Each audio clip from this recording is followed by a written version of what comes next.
It's finally happening. I've been talking about this for a while now, and I'm finally getting around to doing it. I hope you guys are excited. I'm excited to show you where the deck has come. I mean, you guys can go look it up on Tapped Out, but this is kind of to show it off a little bit. I've been working for over a year on this deck, slowly building it up, changing it. It's constantly changing. It's recently become like a mid-range Stax deck, and people don't like it. People kind of hate me for it. I understand though. It's a nasty deck. It's a very good deck. Consistent. Oh boy, this thing's ridiculous. I've kind of started to foil it out, so... Oh yeah. This is just going to be like me showing off this deck, because this is freaking awesome. If you don't know what Yisan does, Yisan the Wanderer Bard, 3-drop, 2 colorless, and a green for a 2/3. You can pay 3 and tap it, put a verse counter on Yisan the Wanderer Bard, search your library for a creature card with a converted mana cost equal to the number of verse counters on Yisan, put it onto the battlefield, then shuffle your library. This thing gets around counters. It is freaking awesome. People just cannot respond. I mean, I guess they could stifle the ability. We've got 34 lands. Dryad Arbor. I do not like Dryad Arbor. I freaking hate this card, other than the turn 1 Green Sun Zenith. You know, if you don't have anything else in your hand, play land Green Sun Zenith for 0. Grab yourself a Dryad Arbor. That helps you get Yisan turn 2 if you don't have any mana dorks. Kinda cool. That is literally the only reason that I run this in the deck. And then we've got Nykthos. First, Foily, I freaking love this card. This card is probably one of my favorite cards right now. You may have heard me go on about my 7th edition foil fog, but oh my gosh, this Nykthos is gorgeous. Nykthos, of course, taps for your devotion. Got some sticky stuff on the card. Taps for your devotion. 32 forests. I was just trying to kind of add some flavor to the deck, some artsiness by getting all different lands. Kind of cool. Next, we're going to go on to freaking artifacts.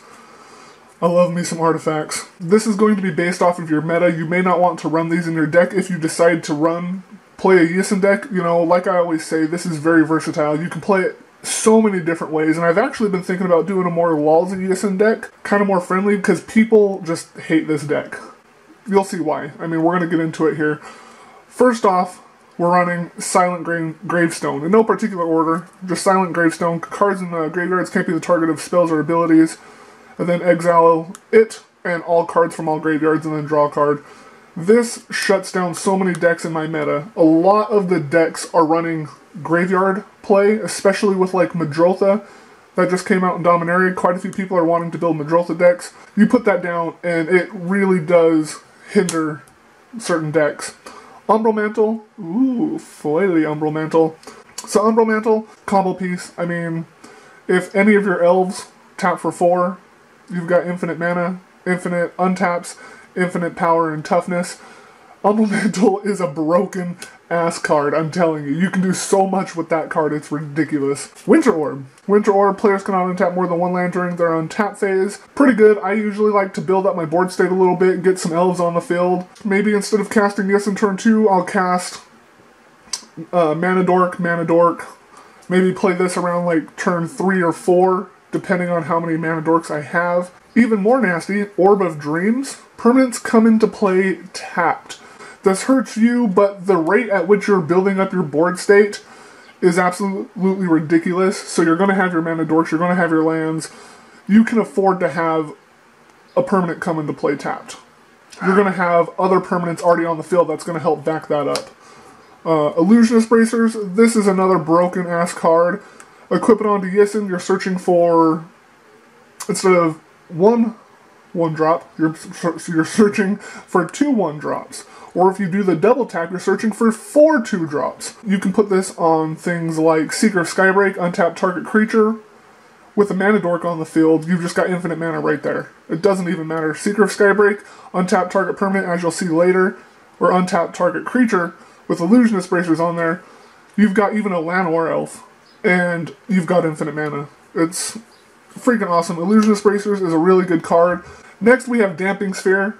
Not Dampening Sphere. I don't know why people say Dampening Sphere. It's not Dampening Sphere, it's Damping Sphere. See how it's spelled? D-A-M-P-I-N-G? There's no extra I-N-G in the end there. That's just like a little pet peeve of mine. So many people say Dampening Sphere, and it's just not. It's just not. I'm sorry. If a land is tapped for 2 or more mana, it produces a waste instead, or colorless instead of any other type and amount. And then, that's cool. That's a cool ability, but the second ability, each player, or each spell a player casts costs 1 more to cast for each other spell that player has cast this turn. My buddy James, who plays, what is it, Animar? I think it is Animar. Is it Animar? I think it's Animar. That just shuts down his deck. I'll try and upload that video. You know, I filmed an FNM on Sunday. I forgot to film the second game. The third game, I got salty because one of my buddies was just coming at me. He was like, I'm gonna make you work for it. I went through 2 Cycrifs, 2 Killing Waves, not the actual card, but he killed all my creatures twice. And I was just over it. I was like, what the heck is this?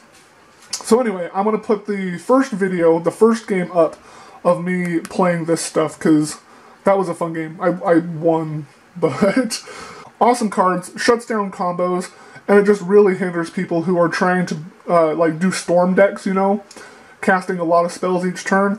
Damping Sphere is just such a good card. Moving on, we've got, ooh, look at that, Paradox Engine. Foily Paradox Engine. It's the pre-release one. Really cool. My buddy James gave this one to me. Like I said, you're not casting a whole lot of spells in this deck, but you can. That's the thing. You've still got a hand. You're still able to cast things.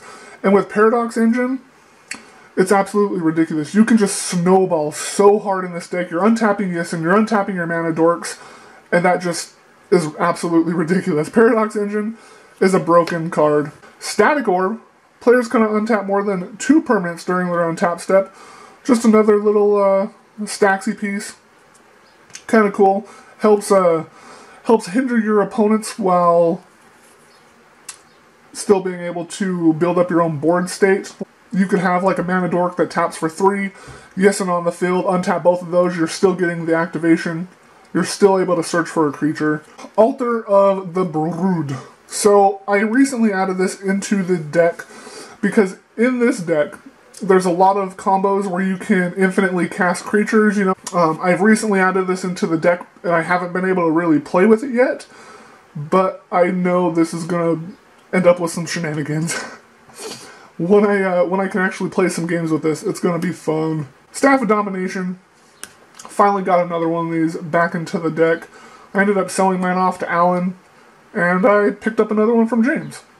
Just a fantastic card. You can do so much with this. I kind of like Umbral Mantle a little bit better, just because you can go infinite power and toughness, infinite untaps, infinite mana. This one, it does a lot more, but it costs more. You have to have at least 5 with this. Umbral Mantle, you have to have 4, which is quite a bit easier. 5, not as easy, unless you have like Kirmich's Acolyte or something like that. But this, definitely a good card. Once you get there, draw your deck, win the game. Gain infinite life, win the game. Soul Ring. Magerite Stone, I recently added this back into the deck. Just another untap ability, you know, you've got your like Wirewood Symbiote, Scribe Ranger, Curian Ranger, but Magerite Stone, sometimes 1 mana is all it takes. If this is on the field, and you just quite can't get there, maybe you've used up all of your untap abilities with your creatures, activations, and you've got that 1 mana left, just pay it, untap a creature, and you could snowball even harder from there. That's all it takes. Thousand Year Elixir, I absolutely love this card. Thousand Year Elixir is fantastic. Untap target creature, as well as being able to activate abilities of creatures you control as though they had haste. This does not give your creatures haste, but if you have this on the field, you can activate Yisan into a mana dork, say like Priest of Titania, untap, activate Yisan into a mana dork, and you're just able to snowball so hard. Yeah, Lightning Greaves, I mean, haste, shroud. Sometimes maybe you don't have your Thousand Year Elixir, maybe you don't have your Concordant Crossroads, but you do have Lightning Greaves. Maybe you've got like your Teamer Sabertooth, you're bouncing a creature, casting it with this, equip for 0 onto, say, a Priest of Titania, Karametra's Acolyte. Just get all the mana. We're going to move on to Sorceries. Green Sun Zenith, fantastic opening hand. Get that Dryad Arbor if you need, or if you don't need it, hold on to it. Sometimes I'll go for Seedborn Muse. That's probably the next one that I'll get with Green Sun Zenith. Got a lot of utility. Then you shuffle it back into your library. Like, of course I'm going to do that. Genwave. Genwave is just a fun card. Even if you Genwave for 5. Like, Genwaving for 5 can be absolutely ridiculous. You never know what you're going to get. And when you can Genwave for more, things just go crazy. Absolutely ridiculous. Genwave for 10? Oh my gosh. Sylvan Scrying. Another good card. Search your card, or library for a card. Land card. Oh my gosh, I can't talk. Search your library for a land card. Put it into your hand, then shuffle your library. Kind of helps me get that Nykthos. I'm actually running that and Crop Rotation to help me get that Nykthos, honestly. I could probably take one of these out, but having both of them in just gives me that much more of a chance. I like running both of them. Vitalize, untap all creatures you control. There is a janky combo you can do with this and Eternal Witness. And like Teamer Sabertooth with some mana. Bounce Eternal Witness, Vitalize, untap all your mana dorks. Bounce Eternal Witness, Vitalize, untap all your mana dorks. Some crazy stuff you can do with Vitalize. I didn't even realize until recently. I found that combo out and I was like, oh my gosh, this is amazing. Freaking awesome. Vitalize, fun card. And even if you can't, even if you don't combo off with it, untapping all your creatures still really helps. Mana dorks, Yisan, hashtag get there. Beast Within, just good. It's just good to run Beast Within. You know, draw it just in case you need it. I'd rather have it and not need it than need it and not have it. You know, Court of Calling, OG, freaking Court of Calling, such a good card. Search for whatever you want. Seedborn Muse, probably Seedborn Muse. Who knows? What do you want? What does your heart desire? Court of Calling can give it to you. And then Crows and Grip. Ooh, look at that! Look at that nice Crows and Grip. Freaking fantastic. Just gotta have a Crows and Grip, you know. Split second, destroy target artifact or enchantment. Vines of Astwood. Again, foily. Just a good card. Someone tries to kill Yisan, I'm like, Vines of Astwood kicked. It's pretty fantastic, because that gets around, maybe someone tries to destroy Yisan, but then they go to board wipe. Say, all creatures get -3/-3, or something like that. That just helps. It's just a good card. Vines of Astwood. Summoner's Pact, such a good card. I didn't play this for the longest time. I was like, I don't like that. Summoner's Pact, that kind of sucks. No, it doesn't. Summoner's Pact is fantastic. Searching your library for a card for 0 is absolutely ridiculous. At instant speed, paying 4 at your upkeep is nothing. Honestly, paying 4 at your upkeep is nothing with this deck. That is so easy to do. Summoner's Pact is such a good card. I'm glad I added that. Last instant, we got Worldly Tutor. Worldly Tutor, again, searching for, what do you need? What do you want? Seedborn Muse. Are you ready for this? Root Maze. All artifacts and lands come into play tapped. In my meta, a lot of decks work off of artifacts. A lot of the combo decks have heavy artifact play. They've got a lot of the rocks. Making their artifacts come into play tapped hinders them so much. Even a Soul Ring. I mean, if you've got this on the field, someone plays a Soul Ring, oh, it comes in tapped. They're like, what? Are you kidding me? And lands come into play tapped.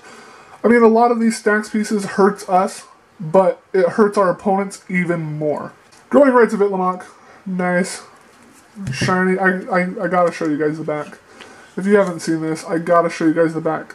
Oh. Oh. Oh, baby.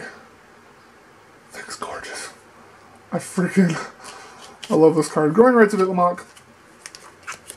Good card. Enters the battlefield. Look at the top 4 cards of your library. Reveal a creature card. Put it to your hand. When you control 4 more creatures, it flips and becomes a Guy's Cradle. Wild Growth.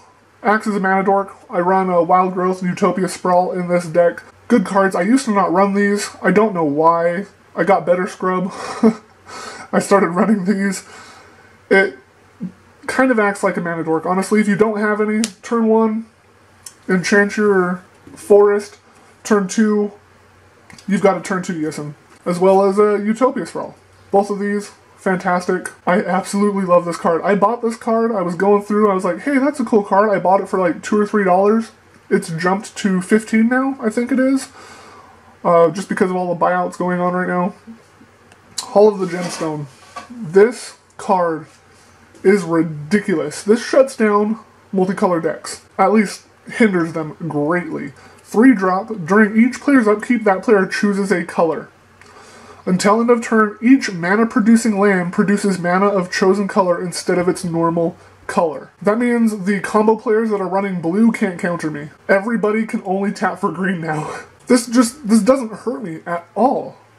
On other people's turns, my lands only tap for blue or red or black, but I have my mana dorks, so I can still get the Yisan activation. It really makes you think what you want to do.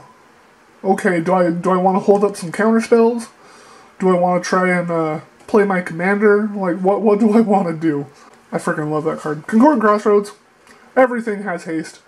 You don't want to be too friendly, but Concordant Crossroads helps you so much more than it does your opponents. And usually I won't play this until I'm in a good position where I know I think I'm going to win. Or maybe if I get this early game, I keep it in my opening hand, I can play it, and it helps me snowball Yisan. Speaking of helping your opponents, Awakening. At the beginning of each player's upkeep, untap all creatures and lands. This is a Seedborn Muse for everybody. Kind of. I mean, it's not permanents, but it's creatures and lands. Yes, your opponents are getting lands, but with Yisan, you're not really casting creatures, so it doesn't matter if they have mana open for counterspells. Honestly, every single time I've played this card, I've won the game. Like, once I cast Awakening, and one rotation goes around the field, and it gets back around to my turn, like, I'm winning. Honestly, it helps you so much more. Being able to untap on everybody's untap step with Yisan, all your mana dorks, all your lands, it's nutty. It's absolutely nutty. We're going to start with 1-drops and work our way all the way up to 8-drops. I don't know why redundancy. Finehorn Elves. Mana Dork. You all should know what that does. Sakura Tribe Scout. Basically a mana dork. This helps you get Yisan turn 2. Very good card. Curian Ranger, right here, by the way. If you're bouncing lands to your hand, Sakura Tribe Scouts, or Sakura Tribe, Scout is on the field. It's just letting you get there. It's just letting you put those lands back onto the field, get that extra tap. It's pretty good. Curian Ranger, return a forest, and untap target creature. Pretty good card. I've actually started leaning more towards Wirewood Symbiote, because this one lets me return an elf I control to my hand. This has become a pretty good combo piece. Wirewood Symbiote, Priest of Titania, Temur Sabertooth with another mana dork. It's absolutely ridiculous. Anyway, moving on, we've got Burial Druid, just another mana dork. People don't like to run it because it's a colorless, but in this deck, it helps you get Yisan turn 2. Birds of Paradise, one of the best looking Birds of Paradise in my opinion. I love that artwork. 1 mana of any color. I'm running the whole playset of the 6 mana dorks, like the 6 1-drop green mana dorks that produce green or colorless. Arbor Elf, very good, especially with Utopia Sprawl or Wild Growth. Nice shiny Elvish Mystic. And then Llanowar Elves. Didn't I say Llanowar Elves already? Finehorn Elves? No. So Llanowar Elves. This thing is freaking gorgeous, man. And then Heritage Druid. I recently put that one back in the deck, just in case. Maybe I've got like Curian Ranger on the field. Maybe I've got some other elves that don't really tap for much, I'll go back, search for Heritage Druid, get that extra 3 mana out of those. Sylvan Safekeeper, you know, a lot of these have actually spiked in price. Curian Ranger's up, Sylvan Safekeeper's up. A lot of these I got when they were like $1. Really cheap. Sylvan Safekeeper though, sack a land. Target creature gets Shroud. Can't be the spells or abilities this turn. Pretty nice. I'll cast Yisan. It'll go around. Maybe I'll play another Mana Dork, but I won't activate Yisan. I'll pass the turn because you can do it in response. So maybe someone tries to blow up Yisan. In response, I'm going to activate Yisan, grab Sylvan Safekeeper, sack a land, and he's still on the field. Scribe Ranger. I freaking love this card too. Nice, shiny, foily Scribe Ranger. Flash, protection from blue, flying, return a force to your hand, to untap a target creature. Priest of Titania, taps for a number of elves in play. Elvish Archdruid, taps for elves you control, but it also gives other elves you control +1/+1. Generic, I mean, nothing much to say about those. Seeker of Skybreak, this is the one that I was talking about earlier about going, equipping Illusionist Bracers onto it, untap target creature. With this and a Llanowar Elf, you've got infinite mana. That's all you need. A Mana Dork, Seeker of Skybreak, Illusionist Bracers, you've got infinite mana, you've got infinite untaps, you've got the game. Nutty. Elvish Visionary, when it enters battlefield, draw a card. With Psychosis Crawler on the field, you can infinitely bounce Elvish Visionary, drawing cards, and just killing people. Again, on at the end of your opponent's turn. It doesn't even have to be your turn. Phyrexian Revoker. A non-land card, and the activated abilities can't be activated. There are so many cards that work off of activated abilities. And with Phyrexian Revoker, it just shuts them down. It makes them have to kill Phyrexian Revoker instead of maybe killing one of your Mana Dorks. Fierce Empath. Pretty fantastic card. Lets me search for Craterhoof, Kamal, Fist of Kroza, Regal Force, Woodland Bellower. Maybe I want to go Fierce Empath into Woodland Bellower to maybe get Curian Ranger, if I've already passed that up, or Wirewood Symbiote. Maybe if not a lot of people have creatures on the field, maybe I want to go back and get Shaman of Forgotten Ways. At that point I have the mana, so I can just kill you if you don't have creatures. Dosen the Falling Leaf. Players can play spells only during their own turns. If I feel like I have a good chance of going off, I'll cast Dosen the Falling Leaf, or I'll get Dosen the Falling Leaf with Yisan's ability. Sometimes this has come back to bite me in the butt because one of my opponents have gone off, and one of my other opponents could have been able to, they would have been able to stop it, but because Dosen was on the field, they couldn't. So you're kind of taking a gamble with this one, honestly. It depends on the pod that you're in, it depends on the decks that you're playing against. Sometimes it hurts you, and sometimes it can really help you. Eternal Witness. This is what I was talking about earlier, about doing the Vitalize combo. And Shaman of Forgotten Ways. Nice, foily. I like this card so much, I have 3 copies of it. And one of them is, one of them is Korean. Yeah. I love my Shaman of Forgotten Ways. In other decks, I will use this for its mana ability. In this deck, honestly, if I'm casting Shaman of Forgotten Ways, you're dying. Usually in my Yisan deck, I never use the mana. I don't need it. You know, it's 11, it's very high cost, but it's easy to get in this deck. For each player's life total becomes the number of creatures he or she controls. Activate this ability only if creatures you control have total power 8 or greater. That's very easy to do. You've got your Mana Dorks, you've got Yisan. It adds up very quickly. Moving on to, I'm trying to get through this quickly, like this is becoming a long video and I wanted it to be a short video. You may know what this does. You may see where I'm going with this. I've said it before, Kamal, Fist of Kroza. At the beginning of your upkeep, choose and discard a card from your hand. If you don't, sacrifice Masticore. Pay 2, deals 1 damage to target creature, and pay 2 to regenerate Masticore. If Masticore is on the field, you're probably dying as well. Because at that point, I'm destroying all your creatures, all your lands. Kirmish's Acolyte, taps for your devotion to green. Again, nice, this one's gorgeous. I don't know why this one's only 40 cents. Why is this one so cheap? This is such a gorgeous card. Temur Sabertooth, combo piece. What do you want to do with Temur Sabertooth? I've even responded to board wipes with Temur Sabertooth. I've gained a bunch of mana, bounced everything back to my hand. Yeva, Nature's Herald. This is one that will let me kill people on their turn. Phyrexian Hydra. As you may have seen, I opened up that box of Mirrodin Besieged faction packs with Alan, and we each ended up getting a Phyrexian Hydra. I put that in there because I didn't have a whole lot of 5-drops. All I have is Psychosis Crawler and Seedborn Muse. I wanted something else, so I got Phyrexian Hydra. Infect was one of the first decks I ever built, or ever bought, really, from like Target or something back in the day. Seedborn Muse, because Seedborn freaking Muse is fantastic. Untap all permanents you control during each other player's untap step. Psychosis Crawler.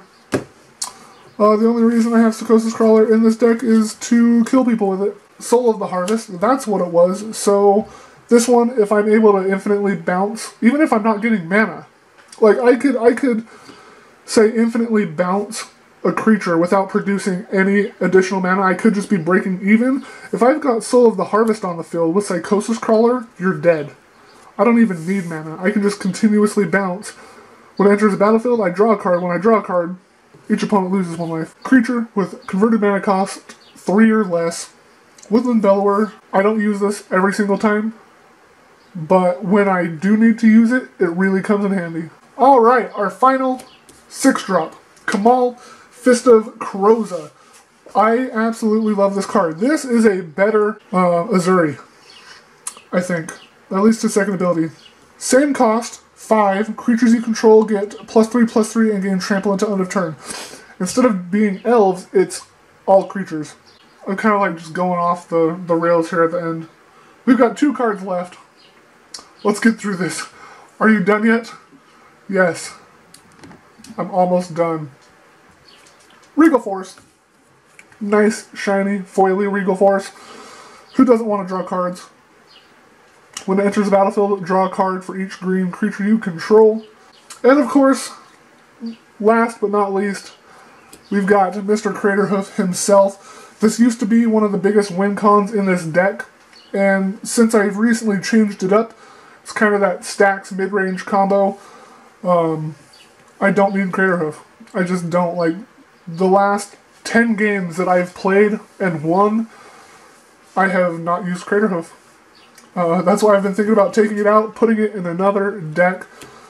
But, he's there for backup, I guess, in case you need him. Maybe you try to get the combo off, you've got like 10 creatures on the field, but someone shuts down the combo, you're like, fine, I'm gonna get Craterhoof. Put Craterhoof on the field, everything's getting 11-11, and everybody's just dead. Boy, this went quite a bit longer than I thought it would, but that's okay. I hope you guys liked this quick little deck tech. I guess not so quick, but this look into Yisan and how it's evolved since I last did a deck tech. I've been wanting to do this for a while, kind of show off the deck. As you can see, I'm starting to foil it out. I really like this deck. People hate it though. People freaking hate this deck. I can't even tell you how much people hate this deck.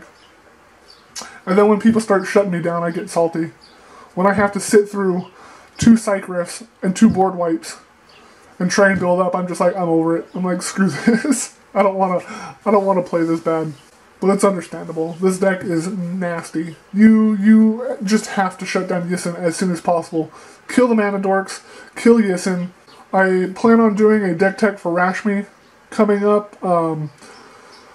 This one's it's actually just going control, Rashmi control right now, with a little bit of a combo, which is actually the Dramatic Reversal Isochron combo, or the Paradox combo with Reality Shift, or Brainstorm. A lot of crazy things you can do with it, but check back for that one later. I hope you guys like this one. Thank you for joining me. Let me know down below if you like the Yisan deck tech, or if you didn't. Like, comment, subscribe, if that's something that you like to do. Maybe you like this and you want to help me out. You know, liking the video lets me know that you actually like it. Subscribing to the channel lets me know that you like it that much more. And I'll keep doing some crazy stuff. I've got box openings, I've got freaking deck techs gameplay. We've got a lot of stuff here on the Dev Adventures channel. Have a good day, guys. I will see you next time. And,